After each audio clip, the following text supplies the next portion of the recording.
Hey, how's it going, everybody? My name is Jerome, and welcome to the channel. I hope you all are having an awesome and wonderful day. So, yesterday I went to a locals, and I decided to play virtual worlds again because I just wanted to use them one last time before going into the new set.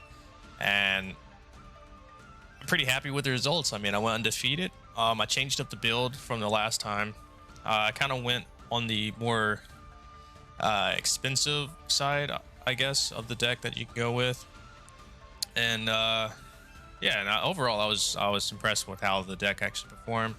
And on top of that, the matches that I had were first round. It was Cubics, which was my first time ever playing against that deck, so I didn't fully understand what was the right plays and stuff like that. But I still ended up winning uh, by just the luck. I mean, I literally was gonna lose, but I just got lucky at the end and had a called by. So the next round I ended up playing against was Zombie Ellic. I think that's what he called it, was Zombie Ellic.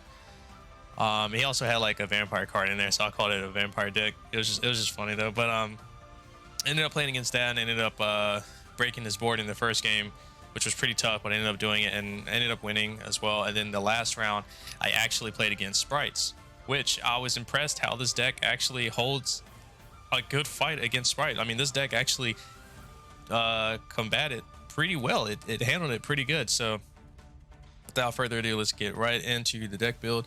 By the way, the ratios of the virtual world cards are, I think, perfect, and I wouldn't change anything about it. I don't think. Yeah, I think the ratios were just spot on.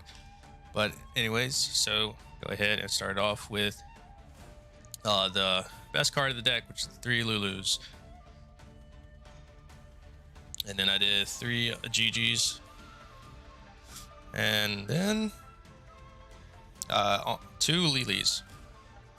You only need to do 2 Lilies in this build, because if you do 3, your chances of breaking are much higher. So you only want to do 2 of these, and with that you only want to do 2 Laus as well. The same thing, it's a brick if you play 3, so you just want to come down to 2.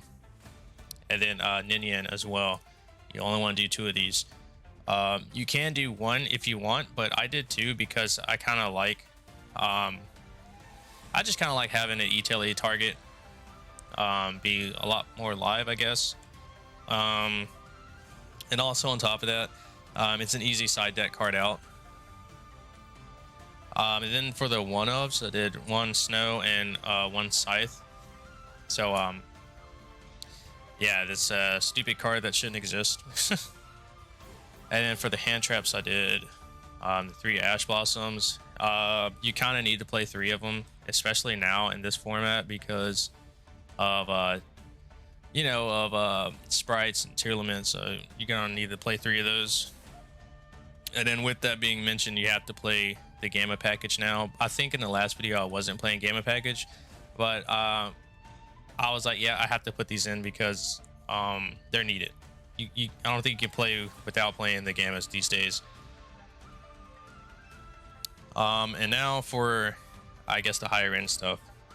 I did 2 Water Enchantress, and then the 1 Griffin, and then the 1 Draco back, the 1 Fateful, and then 2 Rights. So I didn't go 3. I didn't want to do 3 Rights, and I didn't want to do 3 Enchantress, just because again, I feel like if you do 3 of these, you're gonna see them way too much, and you kind of don't want to see them too much, because you're gonna be going through your deck pretty quick. I mean, you search a lot, and on top of that, you can dump a lot of cards out of your hands, stuff like that. So I feel like running 3 of those, it becomes too clogging, and you don't want to see them. I literally almost every game open up with at least either 1 Enchantress or 1 Right. So on top of that, you can always make Beatrice and dump a Water Enchantress to the graveyard from your deck. So then there you go. So you don't for that. I don't think you need to run 3 of any of those. And then for the other spells, the 3 Qualoons, and then I did 3 Queen Longs. At first, I did 2 of these, but I realized that you kind of need a third one. And the third one comes in clutch a lot. So I think you definitely need to run 3. And then I did 2 e-tellies. I didn't do a third one because I really just think that it didn't need a third one. It never really came up, so I would say 2 is just fine.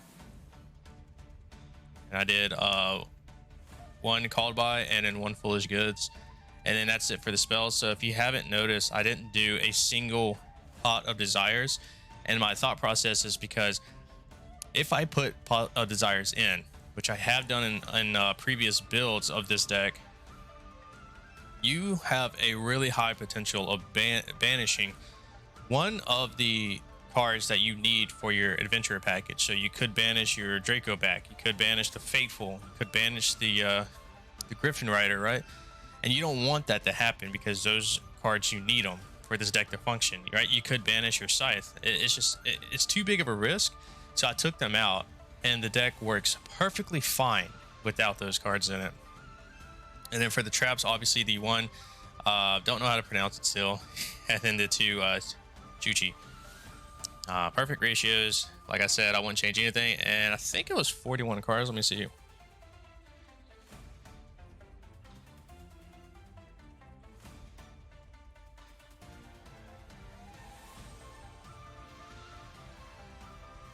Yep, 41 cards, 41. So really good ratios. And like I said, I don't think I had a single brick hand this entire time I played this deck. Like, I always had a playable hand. And then I had the token just for the faithful one. All right, so next would be the extra deck. So I did obviously the 1 Final Sigma. You have to play Final Sigma in this deck. It's too good. And then for the level 10s, I did Sovereign. You can make level 10s in this one because you have the token, you have Fairy Tale Snow, so that means that you can do it with your level 6 monsters. And also you have the Griffin Rider, so you can do you know, like a level 3 and a Griffin for to make a level 10, which this card is stupid in this deck. And then I did the Baron, which I think is probably the most expensive card in this deck. So this is your Scythe Lock engine, basically.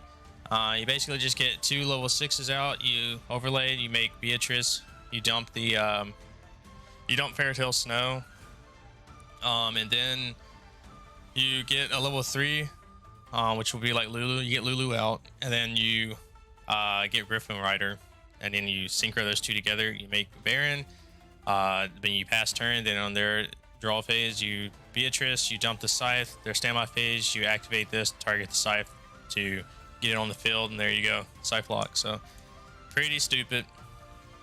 Then I did the Ultima Haya with the Crystal Wing. The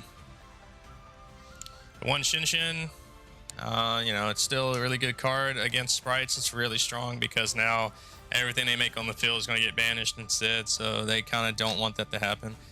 And then I did the Stardust Charge Warrior, and then the Coral Dragon. I don't know how to pronounce his name, but the Synchro Virtual World level 6 one. And this is a kind of a weird tech choice, but I did Yangzi or Yazi because you can make this with a level 4 and a level 3. It can come up, and I think I made it all at one time though, but it does come up, and it's just like, it's a fun little way of getting over a certain kind of card. And also, if you know, once you kill this, you can special summon out a Lily from the deck. Fan, and then the M7, and then Beatrice, and then you got your Utopia Beyond, which in the last video I had an error of what I said. I said that when you summon this, it makes all your opponent's monsters 0 and they can't respond to it. I lied. So I got my rulings mixed with OCG rulings. So in OCG, you can summon this, makes their monsters 0 and they can't really respond to that. But over here in the TCG, when you summon it, and you have to activate the effect, right? So you activate the effect, and they can respond to it, and they can negate it. So you live and you learn. And then last but not least, the Zeus. All right, and then for the side deck here, I left it in the box on accident. My bad. This is the flexible spot, obviously, and I'll go over the differences later. So I did one Drolling Lockbird. I only have one. I need to get my hands on another one. I did 2 DD Crows. These are a must. You have to do DD Crows. If I had a third one, I would have did 3 DD Crows. This actually came up in the Sprite matchup. In opening hand, I had this. As soon as I seen the Ronin Totem go to the graveyard, I just DD Crow'd the Ronin Totem because I didn't want to take the chance of him making a Lambda. And then if I did DD Crow, he can just negate it. So I just went ahead and preemptively did it, which I think was the right move because I ended up winning. So I'm guessing it was the right move. 1 token collector, just in case if I do see a Sword Soul player. Still didn't see one, so one of these days I'll probably be able to do it. 2 Nibiru's. This is the spot that I think I would change. I didn't think that we were going to be allowed to play the new set. So if I did know that we were allowed to play the new set, these would have easily been the spear modes, the raw spear modes. But you know, I didn't know that we were allowed to play the new set, so I just threw these in. The Harpy's Feather Duster, and then the 2 Twin Twisters. I always prepare for back row stuff, and I'm glad I did because I matched a Elec, a zombie deck, Elec deck. And then 3 Dark Ruler No More. You have to these days. It's one of the best cards in the game right now.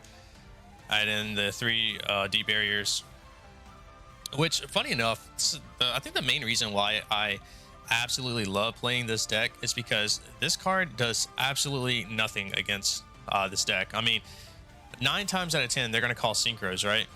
But you don't care because you have so many XYZ monsters you can go into, and then you can make Zeus and stuff, and it still will like win you the game. For example, in the last match, my opponent had Deep Barrier set. I didn't know what he had set because it was just sitting there for like 2 turns or whatnot.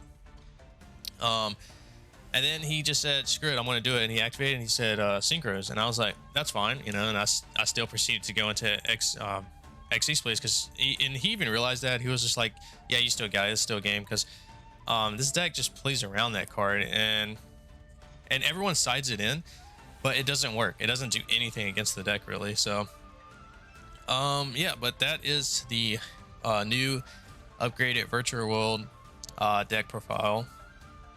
Like I said, I think this deck is actually pretty good in the current in the new format that we're about to have. So, well, in the what's it called, the post POTE. So I think that this is a really good option to play in this for the budgets and stuff like that, even though there is some expensive cards in here. But yeah, like always, if you enjoyed the video, please like and subscribe. It does help reach people that are in need of some help with their deck builds with the Virtual World. All right, and other than that, I hope you all have a great day, and I'll see you in the next one. Peace.